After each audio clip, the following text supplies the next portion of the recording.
you guys like stars? What about constellations? Hi there.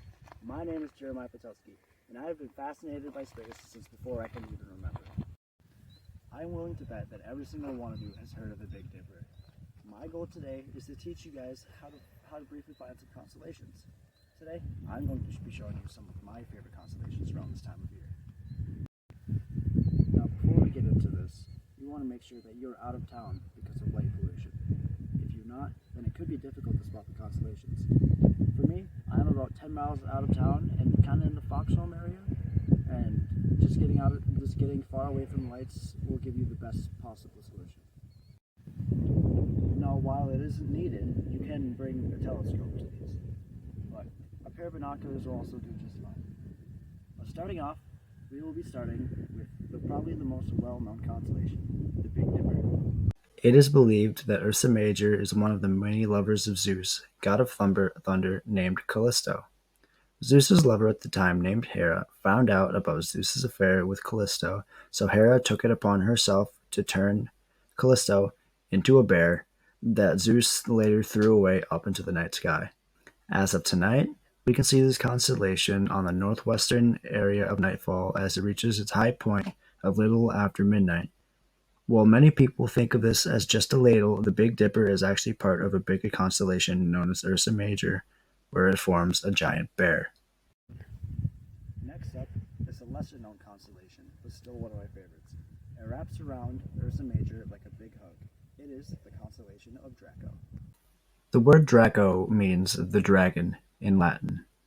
This one is easy to find if you can spot the Big Dipper as it is right next to it. Best visible after 9 p.m., it consists of 17 different stars. To find Draco, locate the Big Dipper and Polaris. Halfway between the lip of the cup and the North Star, which is known as Polaris, is the very tip of Draco's tail. His body goes between the Dipper and the circles halfway around the Little Dipper. While you would imagine that a dragon is going to have some really cool story about it, that is not the case this time. But it is kind of entertaining. In Greek mythology, this dragon was named Ladon, and he was put in charge of guarding the goddess Hera's golden apples. That was until Hercules had to slay him and steal the apples for one of his 12 labors. The last item we will look at in our sky voyage today is the furthest thing that we can see with the unaided eye. Ladies and gentlemen, I give you the Andromeda Galaxy.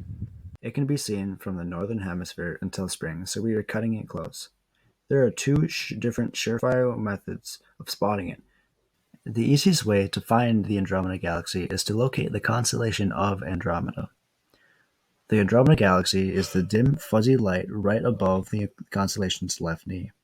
It will appear as a star with the naked eye, but with just a pair of binoculars at 10 times zoom, you will be able to make out the shape of a galaxy. I'll spare you from too many details about Andromeda since it was the topic of one of my previous speeches. While this story ties more with the constellation than the galaxy, it is still pretty neat. In Greek mythology, Andromeda was an absolutely beautiful woman. It is said that she was so beautiful that when her mother, Queen Cassiope, boasted about her beauty, it started a war between her nation and another. Today, I hope I helped you find some cool constellations and such things alike. I showed you how to find Ursa Major, the Big Dipper, which is the same thing, Draco, and the Andromeda Galaxy with your own two eyes.